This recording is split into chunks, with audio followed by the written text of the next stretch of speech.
What's up, guys? Welcome back to my channel. So I'm here today to talk about The Real Housewives of Miami, Season 6, Episodes 16 and 17. So, with these two episodes together, the big, takeaway was regarding Larsa and, her relationship with Marcus and Michael Jordan's apparent disapproval, as well as her clashing with Guerdy. So regarding that, regarding this incident, this singular instance, I do think that Guerdy was kind of she's kind of overreacting a little bit regarding I got bit. You know what I mean? I do think that was a bit much, but considering everything that happened between her and Larsa, I think it's warranted. Does that make sense? In a vacuum, this instance was kind of like, Guerdy, what the heck? But considering all the shit that's gone down, Nicole said it best when she was Larsa already, stole the opportunity for Guerdy to share the news with us. And then, all the other bullshit she's had with her throughout the season. Now, on top of this, you're fighting with her before she has chemotherapy. What the fuck, Larsa? And also the things that Larsa was saying, Larsa really just fucking lost me when she was Guerdy, take care of your health, blah, blah, blah. I'm sick too. I'm sick of this. It's it was just so unnecessary. So it's a lot was going on. I also couldn't stop thinking about how Nicole and Alexia, they're always kind of in the background when shit pops off, making faces oh my gosh, when Kiki and Lisa were going at it, they were both ooh, didn't say anything. The same shit happened when Larsa and Guerdy were going at it. They were just kind of there, and I'm say something, what the fuck? You know what I mean? So I was kind of annoyed with them a little bit. Nicole did stick up for Guerdy when she tried storming off, and Lisa, chased her down and everything. But I wanted more from them, to be what the fuck? But I can totally understand them being I'm not gonna mess with this. Nicole had a pretty chill season, aside from that hiccup with, Nicole and Alexia and Marisol, excuse me, back regarding Anna Nicole and everything. But aside from that, she's had a pretty chill season, which is really good. You know what I mean? Because she's been trying for a baby and unknown to her. These were her father's last few months and everything. So it's it's good. It was on the chiller side. You know what I mean? But yeah, let's hop right into it. Episode 16, Adios Mexico. They're in Mexico City for the 4th day at this point. Nicole checks in on Lisa, and she's I'm in fight mode. Nicole says, her brain is just wired to fight right now because of Lenny, and it's spilling over into her friendships. And Larsa and Alexia both said the same thing, she's letting the bullshit spill over at this point, and Lisa really has to get that in check. Lisa also opens up a bit more about her own parents' marriage and how, they've always slept in different bedrooms, and she was I still don't think they're officially divorced or anything. They're basically in an unhappy marriage, and she always saw that. And she also, to share some background, she said that, she moved out when she was 16, moved into her boyfriend's house, and his parents, basically took her in and everything. And then when she was 18, she moved in with this other guy that she was dating. I was that's suspicious.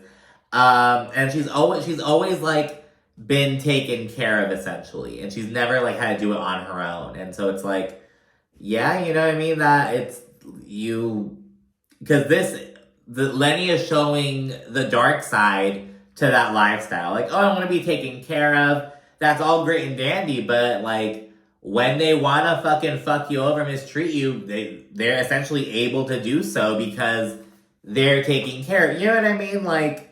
And these rich dudes are just, these motherfuckers are just so crazy. You know what I mean? They're so rude, so, entitled, and it's this, have this dark side, but it's all the glitz and glamour and all this bullshit, and it's what the fuck, do not trust these fools. It is, crazy. But anyways, Nicole and Lisa start to get packed. They're gonna head back early later on today, because Nicole has to work, and Lisa wants to get back and, get things in order before she and Lenny have their court date if they don't get their shit settled, you know what I mean? And everyone heads out to go shopping. Guerdy stays behind though, because she's not feeling well. And this is supposed to be her, final hurrah In the next episode, we learn she's been in bed for like 7 days, like in bed, just sick. She's not doing great. And, you know, when you are going to start like chemotherapy and stuff, you want to be like as healthy as like you can. You know what I mean? Like you want to like go in like as good as you can because that's going to make you feel sick as well. So it's just no bueno. And we see that Kiki and Lisa are civil. They greet each other. They look great and everything. They don't interact too much though, but they are friendly with each other. In the van, Kiki tells Larsa, Alexia, and Marisol, because they're in separate vans and everything.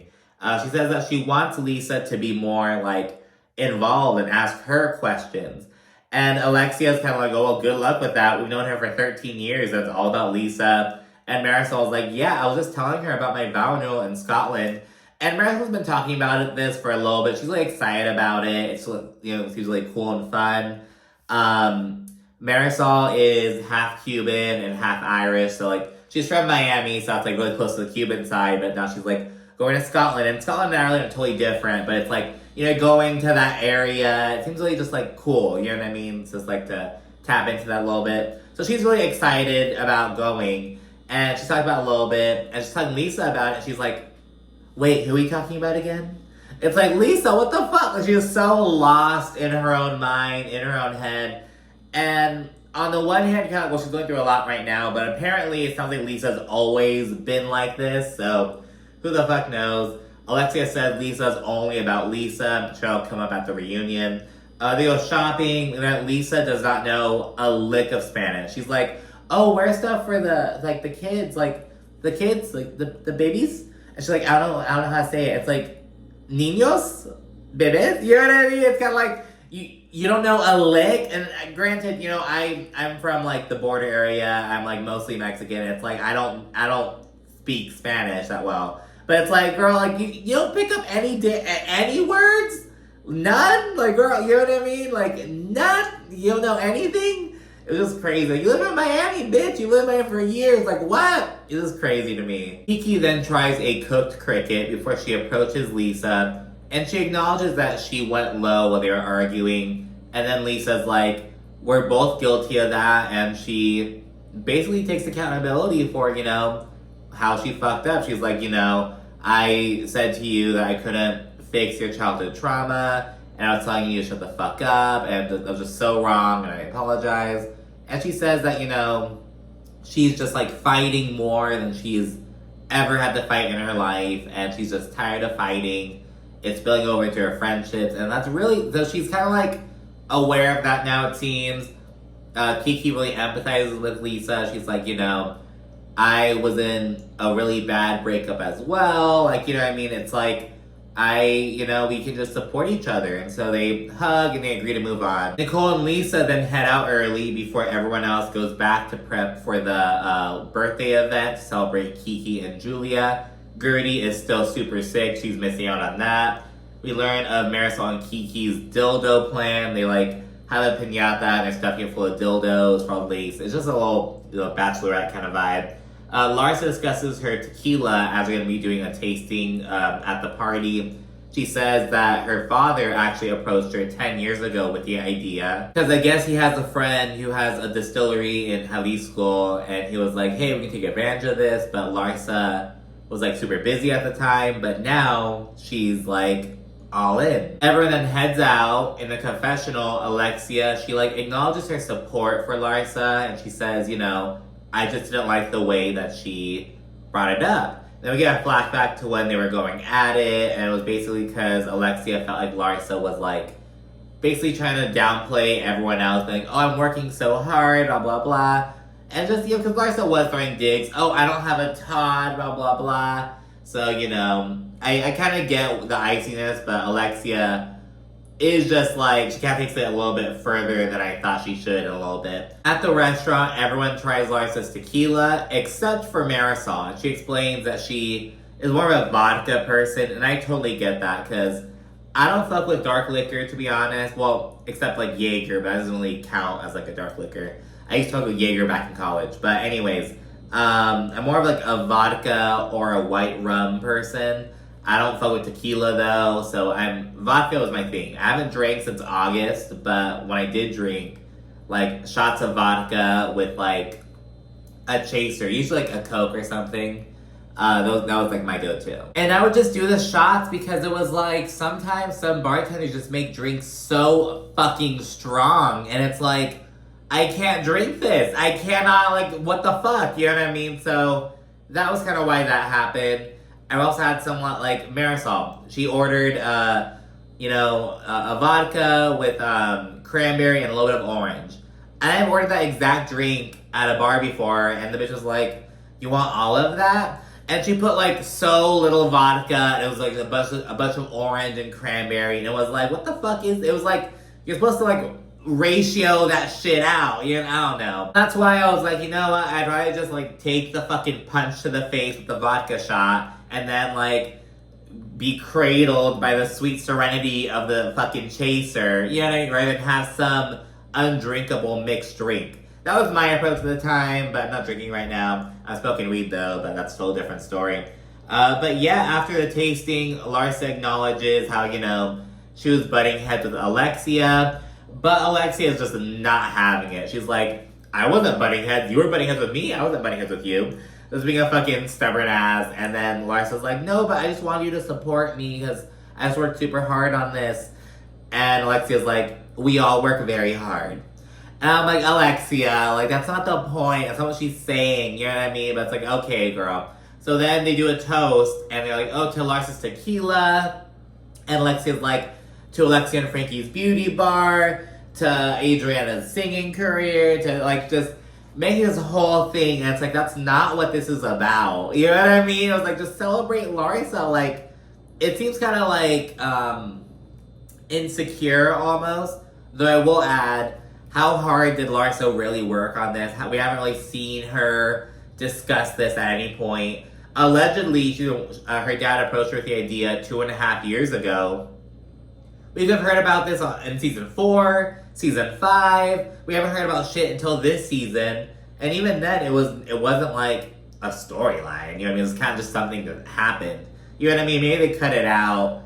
I don't know, though. But she hasn't really talked about it. You get me? So I kind of question how much she's really worked on this. That's just my opinion. And in the confessional, Alexia straight up says, if you want my support, you have to be nice about it. Which I get, but again, it's like, girl, like, you could celebrate Larsa without, like, having to make it this, like, all-encompassing thing. You can acknowledge that Larsa works hard while also, or worked hard on this. It's not even like, oh, Larsa is such a hard worker. It's, oh, you're doing this tequila brand. Good for you, you know? But it kind of gives that Alexia's kind of insecure. Maybe she just doesn't fucking like Larsa. I don't fucking know. But anyways, they then segue to dinner, where they acknowledge how, they've come so far since last year.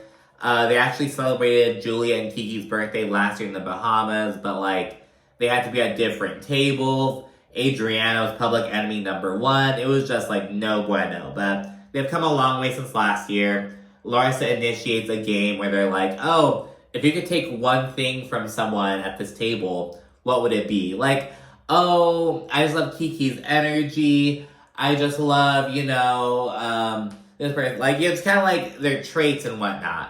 And Adriana's looking like, I would take Marcus. And she licks the fucking rim of her margarita like a fucking predator. Or no, what did Marisol say? Like a pervert, that's what Marisol said.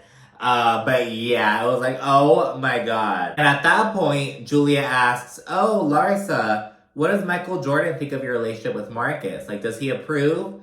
And Larsa tries to dance around the question. She's like, oh, his mom loves me. I just posted something on Instagram, and she commented all these hearts, blah, blah, blah. And Lay's like, oh, that's big. Like, the mother approval is huge. I thought it's more important than the father, blah, blah, blah.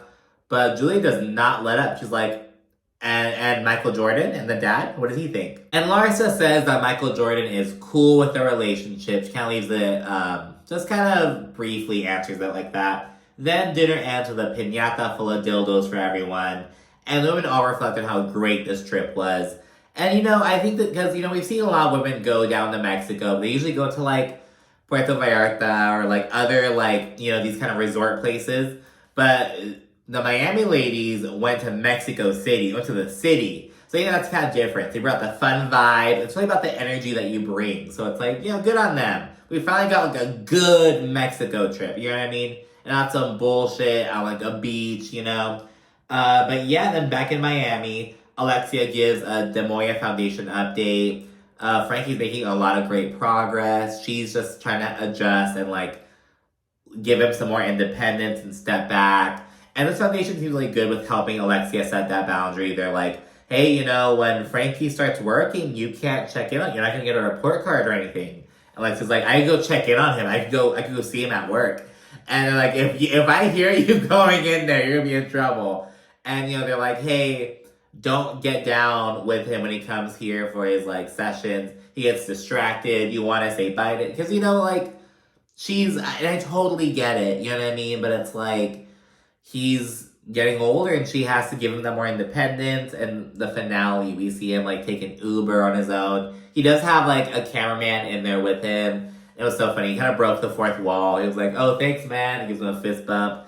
But it's like, it's just so, I love the Frankie scenes. You know what I mean? Like, it's just like, it really humanizes Alexia. Alexia had a good season, I think. I didn't dislike Alexia really at all this season, to be honest. Oh, by the way, Alexia shares that she wound up going with the one apartment that she and Frankie toured. The one that he was like, no, this is too small. Because she says that, they didn't have enough time to find a better option. They had to go with it. So that's what they did.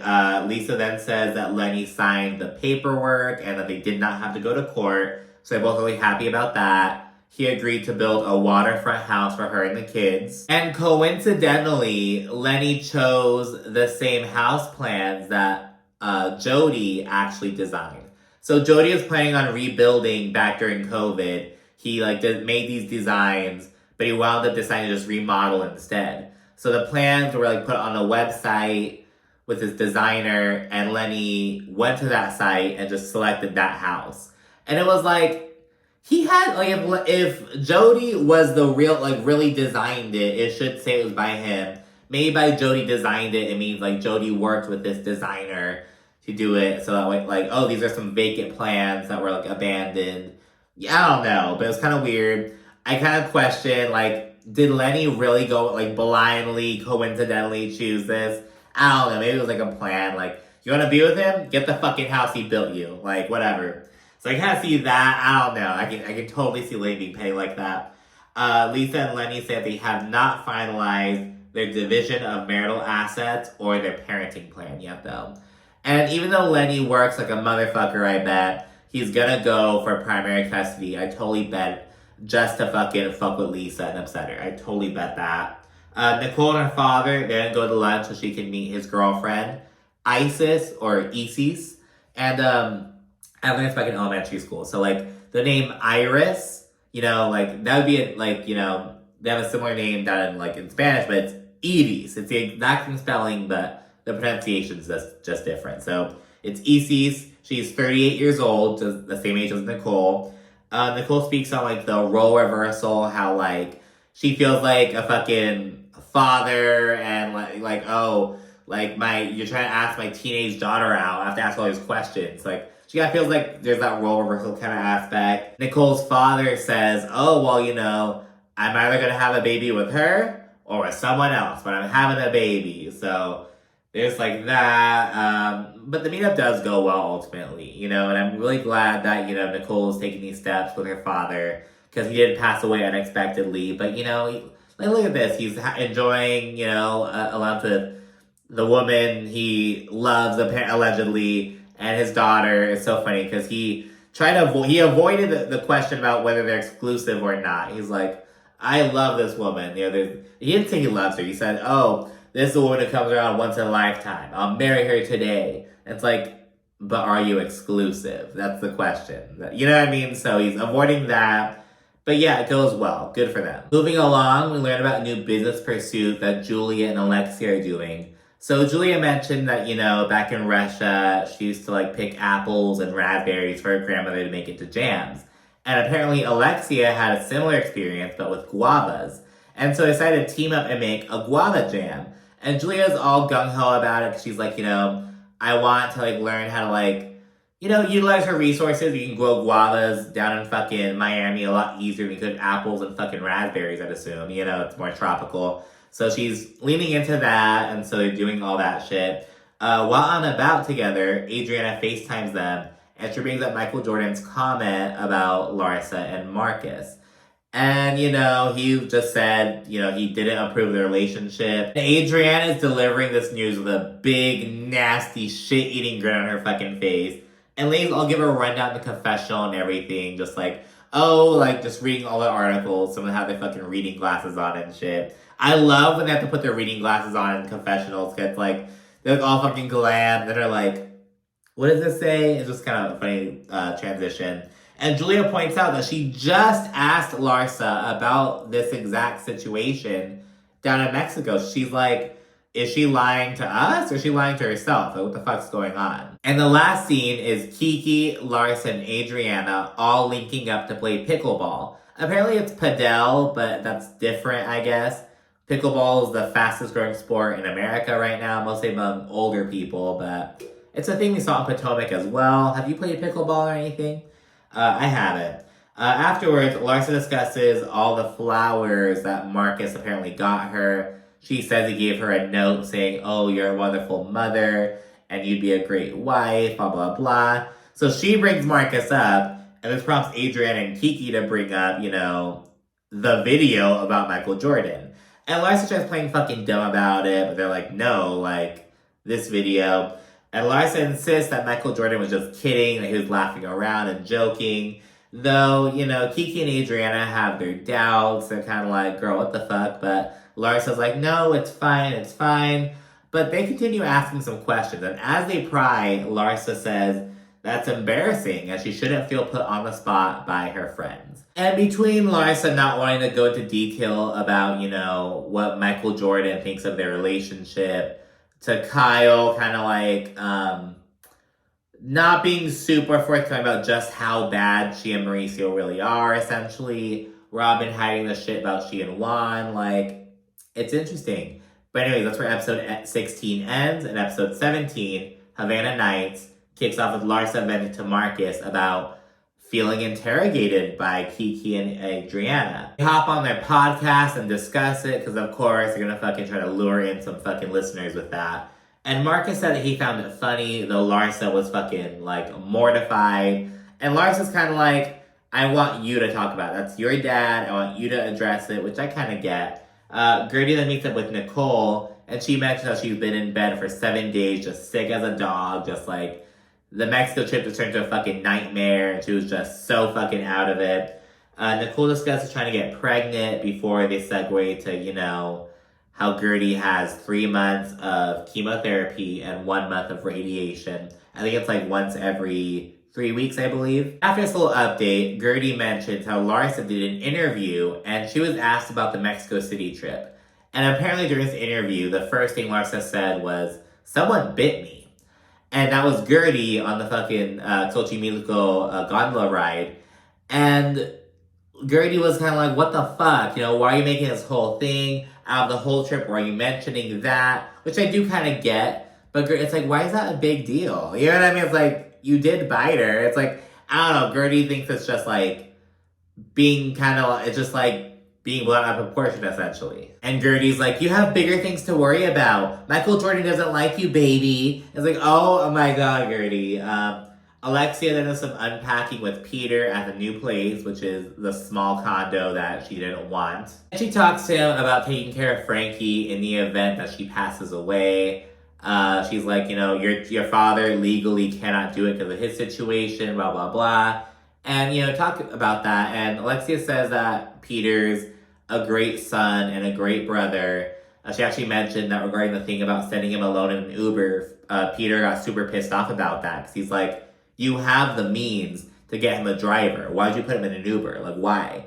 So, he's really protective of Frankie. And he's mentioned how, he helped take care of him when he was in the hospital and, things like that. So, and I'm a firm believer, you could be a great father, but a shitty husband. Or, you could be a a good person, but you know, you're a bad worker, you're a bad fucking like husband, you're not in intent. You know what I mean? Like, it kind of, I'm a firm believer of like, you know, these, we're multifaceted. So it's like, Peter maybe, who knows about like the domestic violence allegations and all that shit, but he may be a shitty husband, a shitty partner, a shitty like person in that regard, but he may be a good brother. You know, I don't fucking know, I don't know the dude, I'm just kind of saying that's a possibility I'm willing to entertain, you know what I mean? So I get what Alexia's saying, that like, he does so much good, but it gets overshadowed by the bad in these other areas, which I'm not arguing against, you know what I mean? Like, we can't disregard how he, like, beat up a homeless guy fucking 10 years ago. It happened 10 years ago, and it happened when he was going through a lot with Frank, but we cannot disregard that.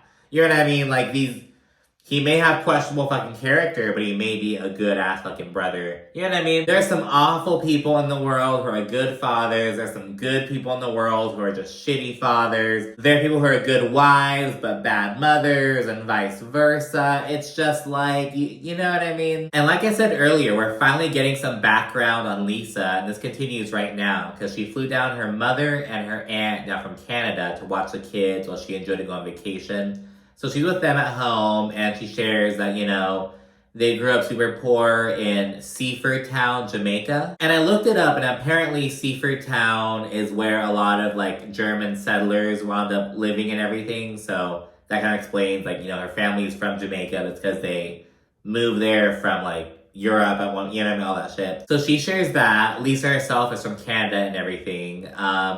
And yeah, her mom and aunt both say that they never liked Lenny and that his family kind of looked down on them. Lisa recounts that at their wedding, Lenny's parents were like, oh, address us as Mrs. Hochstein and Dr. Hochstein or Professor Hochstein. It's like, what the fuck? It's just so rude. They said, like, Lenny never gave him the time of day. He's always in a bad mood. And it's like, God, you know, and you just let her, well, I won't say just let Lisa do it. She's going to do her own thing. At that point, she's already living on her own down here.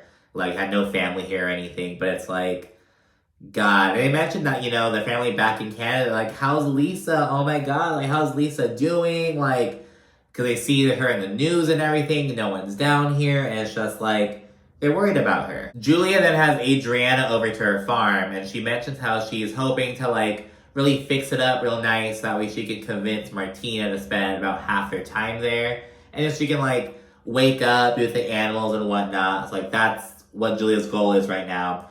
And Adriana tries talking Julia down from selling her jam for $30 a jar. She's like, girl, what the fuck? But Julia's like, no, this is farm to fucking, this is like tree to jar. Like, no, this is worth a good amount of money. So it's like, it's kind of working out those specifics. Adriana then discusses her upcoming event with Emilio Esteban. It's going to be just a performance kind of thing, a Havana Nights kind of vibe. And she's worried that the ladies may scare him away because, you know, when they fight, they really fight. She's kind of worried about that. And Julia calls Martina to share the news that she adopted a pig. And Martina's really happy about it. She's like, oh, you did a good thing. You rescued a pig. It's fine. So, you know, you'll see her growing her farm. I love seeing Julia's home scenes. Some people think that she's boring, and, you know, she kind of, like, does stir the pot a bit, like, it seems kind of, like, to overcompensate. But I just love seeing her live her life, you know what I mean? I like her lifestyle, you know what I mean? Ladies all then get ready for Adriana's Havana Nights party. Russell helps Guerdy shave her head. It's a very emotional scene. Guerdy talks about how much she really appreciates Russell. He's her best friend. He's her rock. And it's just really emotional.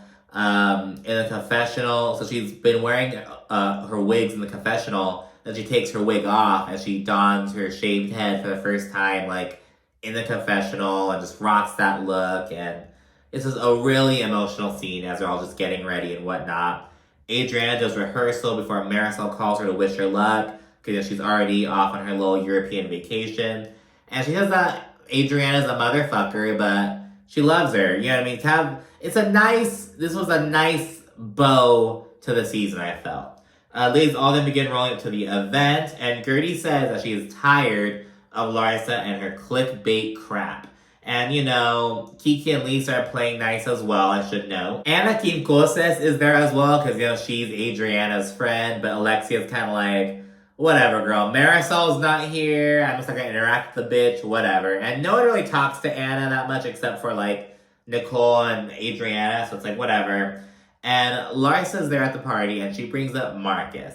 And she tells Alexia, all the questions she's been getting about, regarding Michael Jordan and his stance on their relationship, blah, blah, blah. And Julia overhears, and she chimes in and it's like, we just want you to, share more and to, be honest with us. But Larsa says she shares a lot. And I really had to think about it, and it's like, Larsa does not share shit. You know what I mean? She just fucking fights with people and, kind of shares some, business stuff around her about, regarding, her larger life. You know what I mean? It's, not really much is shared. And she gets kind of defensive, and she says, if Michael Jordan did not approve, I would not be with Marcus. I would not want to break up, their close relationship. And what I truly think is that, I don't think that Michael Jordan gives a fuck. I don't think he disapproves, but I don't think he approves. You know what I mean? Something he was like, oh, do you approve? No. I don't disapprove. I don't care. That's not my life. I'm not married to her. I'm not dating her. Whatever. I truly feel like that's his vibe. And from what Marcus has said, I think that may be true. Because he's never met any of my girlfriends. Blah, blah, blah. It's just... I don't think he gives a fuck. He's like, they're not my girlfriends. You're my son. I care about you. If you're happy, it's all cool. Whatever. So, but the fact that when Marcus and Larsa broke up, he shared a picture of him hanging out with Michael Jordan, that's kind of suspicious, but it is what it is. Backstage, Adriana and Mila Esteban, they're playing the performance. Mila says is going to be playing the congos and everything, so she's super hyped up. And during the party, ladies all reflect on how, they bonded a lot, especially in Mexico. And while on the subject, Guerdy jumps in. She points out how she and Larsa really bonded, especially at the church and everything. And, she also brings up that they had an agreement to not mention each other's names in the press. And, Guerdy kind of says that Larsa violated this agreement. And Larsa's like, did I say your name? Did I say your name? But Guerdy's like, you know what you're doing, and that's not fucking cool. But the truth is, no one would have known it was about Guerdy. You know what I mean? But Guerdy's kind of like, oh, you're making it sound like it was this hateful bite, it was this negative thing, was a fun, playful, lighthearted kind of nibble, you know what I mean? But she's really upset about that. Guerdy says that Larsa is playing dumb, and Larsa's like, you're dumb, you're dumb. And Guerdy's like, I said you're playing dumb. And Larsa's like, whatever, don't fucking come at me though. So it gets real nasty real quickly. Larsa's like, you bit me and you're mad at me, all this shit. Guerdy says she's disappointed, and, she said that Larsa just is not sorry. In the confessional, Nicole really calls Larsa out. She's like, Guerdy fucked up by not keeping her secret that she shared with you, not letting her share with us. Now you're fighting with someone who's about to get chemotherapy. What's your problem, Larsa? Just back off. But she didn't say shit in the moment. That's why I think Nicole fucked up. Larsa says she feels bad for Guerdy. She tells her to take care of her health. And it's like, girl, that's fucked up. And Guerdy's like, she's so upset about Larsa's bite comment. And Larsa's like, I brought it up because my arm was hurting during the interview. My arm was hurting from your bite. Which I kind of am like, it didn't seem like it was that hard. But okay, girl. But once Larsa said that, Guerdy's like, oh, your arm was hurting? Who's the real you, Larsa? Who's the real Larsa Pippen? One moment you're like, oh my gosh, blah, blah, blah, all demure. And next moment you're like, I'm from Chicago. Who's the real Larsa? And it's like, girl, that's kind of weird. We're all multifaceted. Girl, look at what you're all doing right now. Is this, it's kind of on brand with Guerdy's. Guerdy's kind of always extra. But it's like, okay, Guerdy. So, I don't know. There were some months where it was a lot, but ultimately Larsa went too far. So it was like, girl, at the end of the day, Guerdy was validated in her kind of reaction, but it's like, okay, girl. And again, this is where Larsa lost a lot of people as well. She says, I'm a victim too, and I'm sick too. I'm sick of this shit. And it's like, Larsa, she has cancer. What the fuck?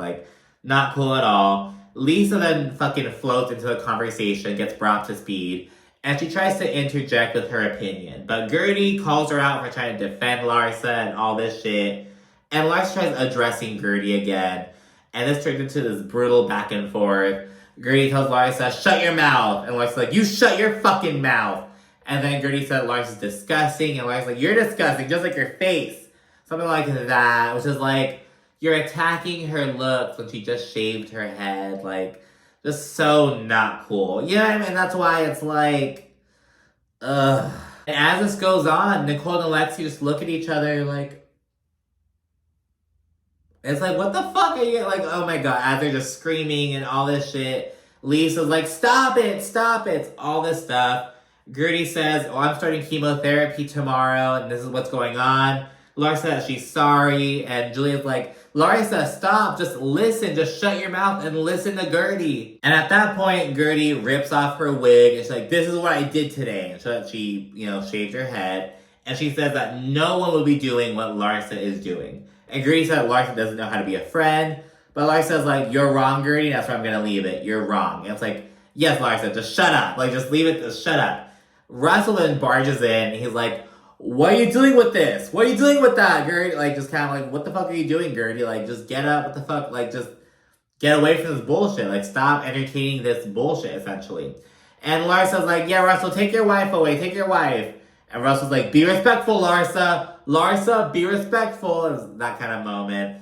Guerdy then walks off with Russell, and Lisa tries chasing her down to talk with her. For who the fuck knows why, but Guerdy's like not having any part of it. She doesn't want to deal with Lisa, but Lisa's like being unrelenting. And finally Nicole swoops in and she's like, she needs a moment. Just give her a couple minutes, give her some time to process. Like, stop it. I know you have good intentions, but like, give her a moment. And then, everyone kind of takes a minute to kind of like simmer down. Lisa and Larsa have a little moment where they kind of support each other. And then it's good, dancey vibes. We see Lisa, she talks to Guerdy finally, and they're all good now. Nicole's dad is dancing and has a big old fucking boner that, like, Kiki and Lisa are, like, laughing about. Poor Nicole. She's, like, right there, just, like, I want no part of this, basically. Adriana delivers this performance, and, it goes really well. And ladies all just, like, really giving her props. And, like, Adriana's a fucking superstar. She's up here on stage. She has Emilio Estevon playing the congos for her. It's really amazing. And the ladies all reflect before we get the ending cards. Kiki has a new man in LA. Adriana still working with Emilio Estevon. Marisol is about her vow renewal in Scotland. She actually had a camera crew there with her. Or a camera person, I should say. Nicole's was on her getting pregnant with baby number 2, as well as her father passing away. Larsa was about her and Marcus allegedly talking about marriage, even though she has still not met Michael Jordan. Well, as Marcus's girlfriend, I should say. Julia's was about her renewing her hopes to adopt with Martina. Alexi was about her making progress with Frankie and having a luxury vacation with Todd in spite of the financial rumors. Lisa is awaiting a new house to be built. She actually moved into a condo in the meantime. And, Lenny is contesting the settlement. She's kind of dealing with that still. And Guerdy's is on her chemo journey, which lasted about 127 days, I believe. And her being cancer-free now. So that's the end of, this episode, these 2 episodes, I should say. This was a rough double recap, to be honest. I was like, I do not want to do this, but I have to. Just like keep I don't want to fall behind. I want to do the fucking reunion as well. But yeah, thank you for watching if you're still here. Do like, comment, subscribe, and stay tuned for more. Thanks for watching. Bye.